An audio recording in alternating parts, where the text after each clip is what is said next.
आज एक ऐसे विषय पर चर्चा करेंगे जो ये सिद्ध करता है कि शिक्षा आपके जीवन में कितना महत्वपूर्ण है और शिक्षा के माध्यम से प्राप्त विद्वता तो अत्यंत महत्वपूर्ण है।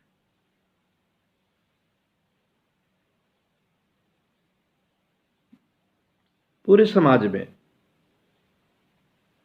जहाँ हर तरह के लोग होते हैं, हर तरह के व्यक्ति पाए जाते हैं, वहाँ क्या आपने सोचा है कि सबसे अधिक सम्मान किसको मिलता है? आप कहेंगे डॉक्टर को, इंजीनियर को, नेता को, मंत्री को, प्रधानमंत्री को, अधिकारियों को और विभिन्न सरकारी और बड़ी बड़ी कंपनियों के पदाधिकारियों को, अधिकारियों को। लेकिन मैं इस एक संस्कृत के श्लोक से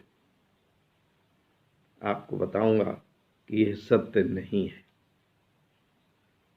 पहले श्लोक सुनते जाइए और उसका अर्थ सुनिएगा और फिर विद्वान की महत्ता आपको समझ में आएगी।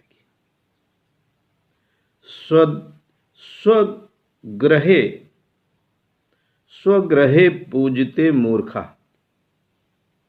स्वगृहे पूजिते मूर्खा, स्वग्रामे पूजिते प्रभु। स्वगृहे पूजिते मूर्खा,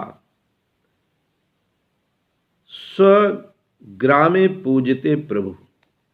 अब अर्थ भी जान लें कि अपने घर में मूर्ख भी पूज्य होता है, क्योंकि उसका घर है, तो मूर्ख भी पूज्य होता है।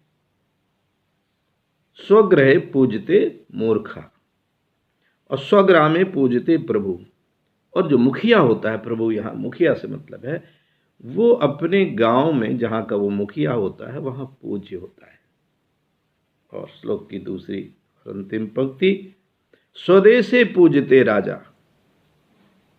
स्वदेशे पूजते राजा, विद्वान सर्वत्र पूज्यते। अब राजा भी अपने देश में पूजनीय होता है, पूज्य होता है।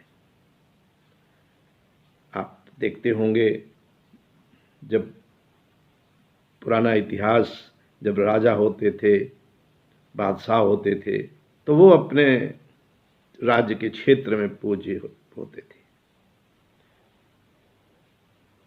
उनको सारे सुख सुविधा उपलब्ध होते थे, लेकिन विद्वान सर्वत्र पूजते। विद्वान की स्थिति ऐसी होती है कि वो कहीं भी जाए, किसी भी समाज में जाए, किसी भी क्षेत्र में जाए, किसी भी देश में जाए, उसकी पूजा होती है, उसका सम्मान होता है, उसका आदर होता है। तो इसलिए आपको गांठ बांध लेना है, आपके समाज को चिंतन करना है, आपके देश को चिंतन करना है, राष्ट्र को चिंतन करना है कि विद्वानों की संख्या सर्वाधिक हो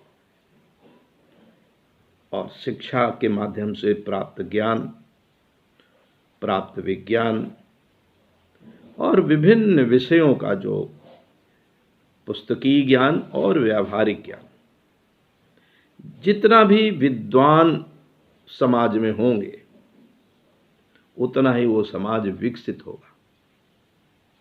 यहाँ एक बात और ध्यान दे दें, आप कह सकते हैं कि अन्नदाता बहुत पूजनीय होता है, वो सबका पेट भरता है, किसान पूजनीय होता है, वो सबका पेट भरता है। ये सब सामान्य से विषय हैं जिनको ये पूरा समाज उस रूप में स्वीकार नहीं करता है। जैसा कि कुछ लोग समझ लेते हैं। वैसे तो पूज्य श्रमिक भी होना चाहिए, और कहीं कहीं श्रमिक भी किसी समय पूज्य हो जाता है। तो पूज्य तो विभिन्न वर्ग हो सकते हैं, होते हैं, लेकिन इस श्लोक का भाव समझिए कि राजा के मुकाबले भी स्वदेशे पूज्यते राजा। और आज के आधुनिक युग में जो सिविल सर्वेंट हैं, कहीं डीएम हैं, कहीं चीफ सेक्रेटरी हैं, वो एक तरह के वर्तमान प्रजातांत्रिक ढांचे में एक राजा के रूप में न होकर के भी उस स्थिति में पहुंच जाते हैं जहां वो प्रशासन का नियंत्रण करते हैं। लेकिन वो तो कुछ भी नहीं है, उससे बहुत बहुत बड़े स्तर पर जो राजा होते थे, बादशाह होते थे, वो भी उतने पूज्यनीय नहीं होते, पूज्य नहीं होते जितने कि विद्वान होते हैं। आपको अनेक किस्से कहानी सुनने को मिलेंगे कि विद्वान की कैसे आगे उसका महत्व बढ़ा, विद्वान की कैसे पूजा हुई, और बड़े बड़े राज दरबारों में भी जब विद्वान पहुंचते थे तो उनका सम्मान किस तरह से होता था। तो इसलिए आप अगर समाज सेवक हैं तो ध्यान दीजिए कि आपके समाज में जहाँ भी आप काम करते हैं वहाँ विद्वानों की संख्या कैसे बढ़े, इस पर चिंतन करें, इस पर मनन करें, और नहीं तो सारे समाज, सारे राष्ट्र, सारे देश पिछड़े से बने रहेंगे, आगे नहीं बढ़ पाएंगे। और जिस देश में, जिस राष्ट्र में विद्वानों की संख्या जितनी ही अधिक होगी, उतना ही वो राष्ट्र उन्नति करेगा, वो देश उन्नति करेगा, वो समाज उन्नति करेगा। दीपावली का अवसर है, आपको दीपोत्सव शुभ हो, और आप दीपक बाहर तो जलाएं ही जलाएं, आप अपने अंदर भी दीपक जलाएं, ताकि अंधेरा अंदर का भी मिटे, बाहर के साथ साथ आपको शुभकामनाएं।